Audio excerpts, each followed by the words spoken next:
अगर हम दुबई में रेंट की बात करें तो दुबई के rent as compare to other states जो यूनाइटेड अरब एमिरेट्स में हैं उससे ज़्यादा होते हैं। रेंट सस्ता अजमान में होता है। अजमान में अगर एक स्टूडियो अपार्टमेंट जिस पे ओपन अटैच किचन होता है वो आपको मिल जाता है आई थिंक 15-16 हज़ार में इजीली। अच्छा स्टूडियो अपार्टमेंट आपको मिल जाता है, इससे कम भी आपको मिल जाते हैं। अगर हम दुबई में बात करें तो यहाँ पे रेट्स थोड़े से महंगे होते हैं। स्टूडियो अपार्टमेंट फैमिली जिस तरह से होती है हस्बैंड वाइफ या फिर उनके साथ 2-3 बच्चे हैं तो इजीली उनको स्टूडियो अपार्टमेंट काफ़ी होता है।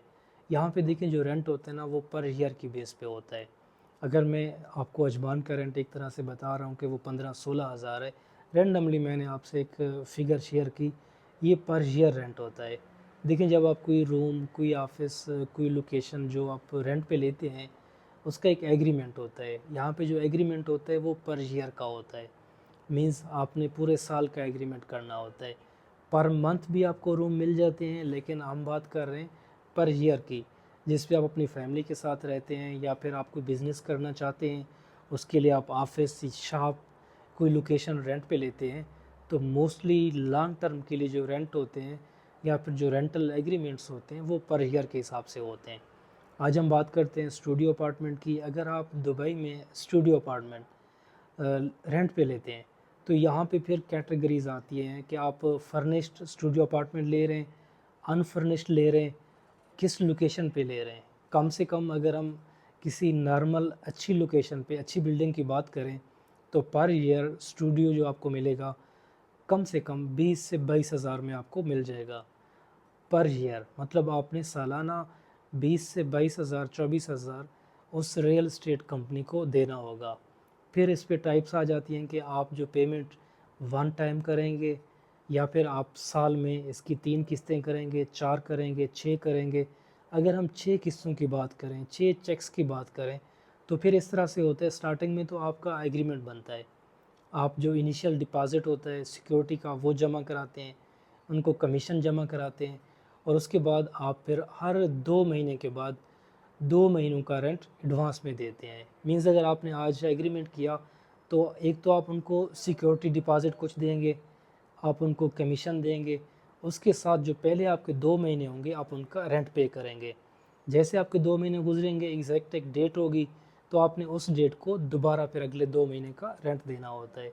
यहाँ पे सिस्टम ये होता है कि आपकी जो इजारी बनती है जिसको बेसिकली रेंटल एग्रीमेंट बोलते हैं, उस पे आप अपने चेक डिपॉज़िट करते हैं। जो आपका बैंक अकाउंट होता है, बैंक के आपके चेक्स होते हैं। अगर आपने रेंट पे करना है 6 चेक्स में तो आप पहला जो रेंट का एक अमाउंट होता है वो तो आप कैश में देते हैं।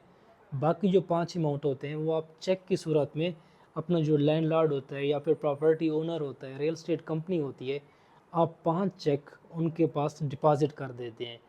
5 चेक का जो सीरियल नंबर होते हैं वो आपके एग्रीमेंट में सारी चीज़ें मेंशन होती हैं। जैसे आपकी रेंट की डेट आती है आप उसे 1 दिन, 2 दिन या फिर उसी दिन वहाँ पे जाके उनको पैसे देते हैं और अपना चेक उनसे वापस लेते हैं। वो आपको रिसीविंग बना के देते हैं कि आपका इस महीने का रेंट आपने डिपॉज़िट करा दिया है।